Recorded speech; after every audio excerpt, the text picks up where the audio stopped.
하나님의 사랑이 있는 곳, 사랑과 마음 상담센터에서 보내드리는 이른 아침 햇살 받기 프로그램입니다. 이 시간 나에게 말씀하고 계시는 하나님의 음성을 들을 수 있는 시간이 되시길 바랍니다.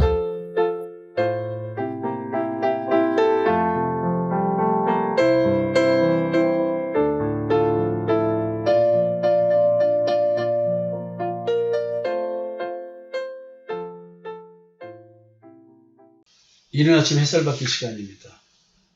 주님께서는 염려하지 말아야 될 이유를 설명하고 계십니다. 매우 논리적으로 설명하시는데 자연현상을 가지고 설명하세요. 근데 말은 멋있는데 실질적으로 이렇게 마음에 와닿지는 못해요. 왜 그럴까요?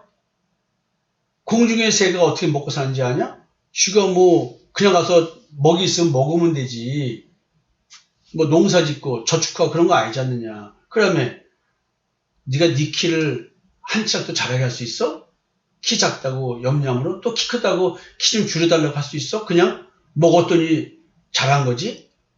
그 말도 안 되는 이야기를 가지고 우리한테 얘기하시는데 말이 되는 이야기인데 우리는 말이 안 되는 얘기예요. 우리 인간이 어떻게 그렇게 살 수 있어요?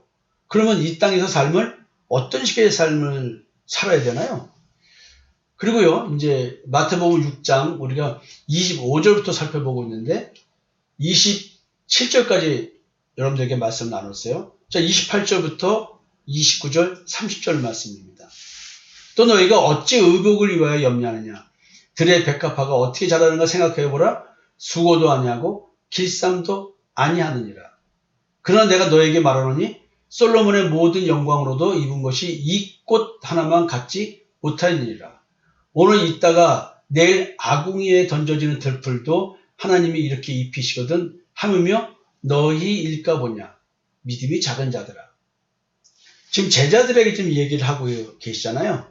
그냥 제자들은 예수를 믿기 때문에 와서 앉아있기 때문에 믿음이 작은 자라고 말씀하시는 거겠죠. 그러나 만약에 이 이야기를 지금 제자들이 아닌 다른 이스라엘 백성들에게 얘기하신다고 한다면 이 믿음이 작은 자라는 말 속에는 믿음이 없는 자들아라는 의미도 포함되어 있을 것입니다. 여러분, 철 따라 유행 따라 우리가 옷을 어떻게 입어야 돼요? 저도 싼 양복을 사가지고 바지통이 넓으니까 그걸 좀 줄여서 입습니다. 자, 여러분, 주일날 돼서 옷을 좀 차려입고 나오잖아요.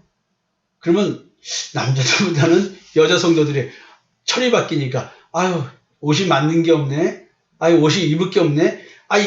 작년도 입은 옷이 있는데 다 그렇게 얘기하면서 또 세일하니 뭐냐 하면서 또 돌아다니면서 옷들을 삽니다. 싸서 샀어? 세일해서 샀어? 그냥 필요해서 산 게 아니라 세일해서 샀대. 철 따라 유행 따라 무엇을 입어야 하나?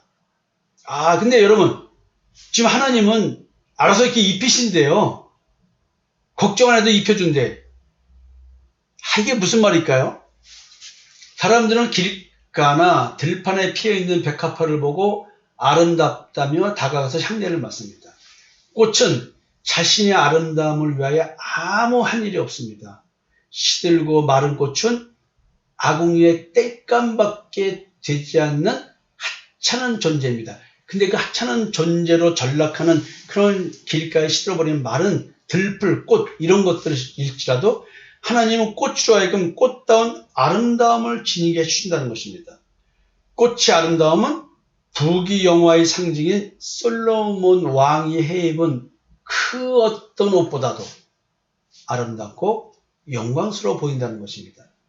하나님은 자기 자신을 위해 아무것도 하지 않는 존재를 위해서도 아름답고 영광스러운 존재가 되게 해주신답니다. 저는 여러분들에게 유아전능감이라는 단어를 쓰면서 저의 지금 신앙생활의 상태를 말씀드립니다. 저는 내가 하는 일이 아무것도 없습니다. 주님께서 다 해주십니다. 그래서 그런지 저는 내 인생에서 가장 풍요로운 시기를 보내요. 저 개인으로는. 물론 저하고 관계된 내 삶을 보면 참으로 부족한 삶을 살고 가난한 삶을 살지만 내 자신의 마음 상태는 너무나 부유함 속에 살고 있습니다. 누가 나보고 가난하다고 말하면 인정을 하고 싶지가 않습니다. 그러나 현실적으로는 가난하죠.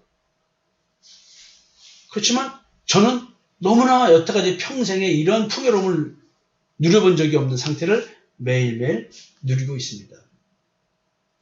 하나님께서 다 해주시기 때문에 그렇습니다. 그렇다고 해서 제가 하는 일이 없을까요? 굉장히 피곤하게 보냅니다. 집에 가면 늘 영적 전쟁을 치르는 사람이다 보니까 피곤하게 잠듭니다. 뭐 참 말이 멋있죠. 영적 전쟁을 치른다. 하여튼 피곤합니다. 그럼에도 불구하고 저는 하는 것 없이 지내기 때문에 늘 즐거운 하루하루를 보냅니다. 하나님이 다 해주십니다. 지금 이 이야기 맥락 속에 흐르는 건 다 이런 건데요. 그렇다고 해서 제가 아무것도 안 하나요? 그렇지 않습니다. 근데 왜 이런 고백을 하게 될까요? 한번 좀 여러분 느껴보시기 바랍니다. 여러분, 우리는 왜 영광스러운 존재인지 아십니까? 빌립보서 2장 5절에요. 너희 안에 이 마음을 품으라 곧 그리스도 예수의 마음이니. 그리스도의 마음을 품은 자, 그 속에는 그리스도의 영광을 간직한 상태라는 거죠. 그러니까 내 마음 속에 그리스도의 마음이 품어졌으니까 그리스도의 영광을 알고 느끼고 깨달은 그 마음이 존재하는 거예요. 누구 마음에? 내 마음에. 내가 그걸 느끼는 거예요.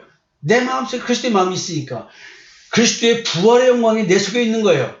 영생, 불멸의 생명의 능력이 내 마음속에 계시면서 내 마음속으로 그 능력을 흘러내 보내주고 있어요. 비록 내 삶의 외형은 부족하지 하고 부족할 수 있지만 그러나 그건 내 육체의 삶의 현실이고 나 존재 자체는 그리스도의 마음을 품은 영광스러운 존재라는 것이죠.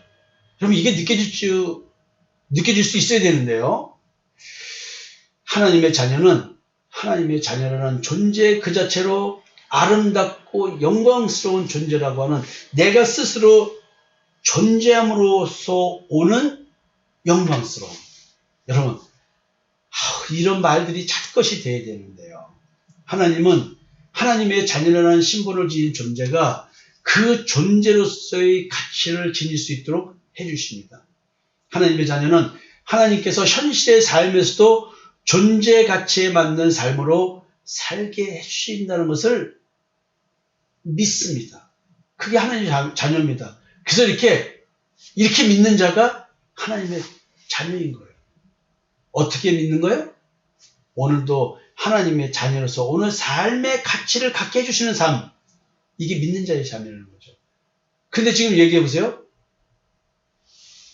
아니, 작년도 옷 입으면 어때?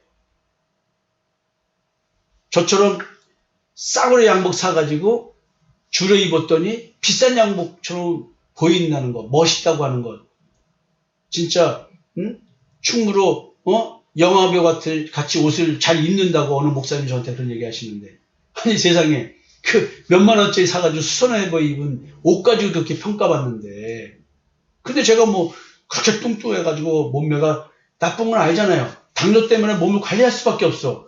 이것도 은혜잖아요. 그러면 당뇨 때문에 몸 관리해가지고 날씬해졌으니까 또 운동을 해야 되니까 참 이 당뇨도 은혜네요. 그렇지 않았으면 지금 뭐 맨날 먹고 운동도 안 하고 그래가지고 띵띵해졌을 거예요 아마. 자, 여러분, 어쨌든 간에 현실에서도 내게 있는 걸 만족하면서 살아간다고 한다면 나는 상대적 가치에서 비싼 옷, 좋은 집 뭐 이런 게 아니라 그냥 존재함으로 나는 영광스러운 삶이야. 내 마음속에선 그런 그리스도의 마음이 있어서 나는 오늘도 내 외부적인 조건이 어떻다 할지라도 나는 그냥 하나님의 자녀로서 영광스러운 존재야. 그냥 자기 확신으로 그냥 만들어내는 그런 확신이 아니라 마음 중심에서부터 나오는 거예요. 주님은 새와 꽃의 예를 드시며 새나 꽃이나 자신의 존재함을 위해 하는 일이 없지만 하나님께서 알아서 먹이시고 입히시는 일을 하신다는 거예요. 저도 필요한 것이 많이 있습니다. 그럼 하나님께서 진짜 필요할 때 필요성을 채워주십니다. 주님은 지금 하찮아 보이는 새와 꽃을 위해서도 이렇게 하십니다. 근데 하물며 자신의 독생자 예수를 십자가에 죽이시면서까지 믿음으로 거룩하게 만들고 믿음으로 죄의 집에서 해방시켜준, 그래서 복음을 전하며 현실에서 멸시천대, 모욕, 핍박, 그런 고통을 받는 그 자기들이 삶을 그렇게 살아가는, 하나님의 자녀로서 자기들의 삶을 그렇게 살아가는 그 우리들에게 그냥 굶어 죽게 삶 속에서 내버려 둘 것이냐, 그렇게 안 한다고 얘기하시는 거 아니에요. 돌봐주신다는 거 아니에요. 그러시면서 주님은 자신의 삶에 대한 태도와 믿음의 연관성을 이렇게 우리에게 문제를 제시하고 있는 겁니다. 지금 주님께서 돌보시는데 왜 돌보심을 믿지 않냐는 거예요. 참 어려운 이야기죠.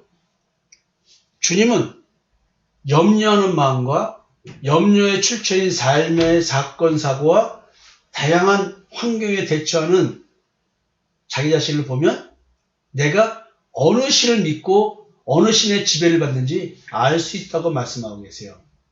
인간에게는 두 주인 중에서 한쪽을 믿고 그 신의 통제를 받는다고 합니다. 한 사람이 두 주인을 섬기지 못할 것이니 혹 이를 미워하고 저를 사랑하거나 혹 이를 중히 여기고 저를 경히 여기며 너희가 하나님과 재물을 겸하여 섬기지 못하느니라. 이렇게 얘기를 하고 있기 때문에 그렇습니다. 염려하며 하나님을 믿지 못하는 자는 믿음이 작은 자라고 했습니다. 그러나 믿음이 작아서 믿지 못하는 것이 아니라 믿음의 대상이 잘못되었기 때문에 믿음 자체가 성경적 믿음이 아니라고 한다면 작은 믿음조차도 없는 다른 신을 섬기는 존재가 되어버립니다. 여러분, 지금 주님은 염려와 믿음과의 관계를 말씀하고 계십니다. 내일 이어서 이 이야기를 좀 더 구체적으로 해보려고 합니다. 여러분, 내일 뵙겠습니다.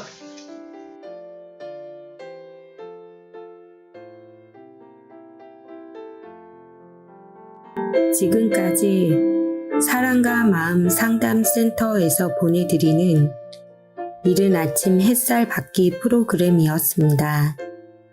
오늘도 말씀을 통해 자기 성찰이 이루어지는 여러분이 되시기를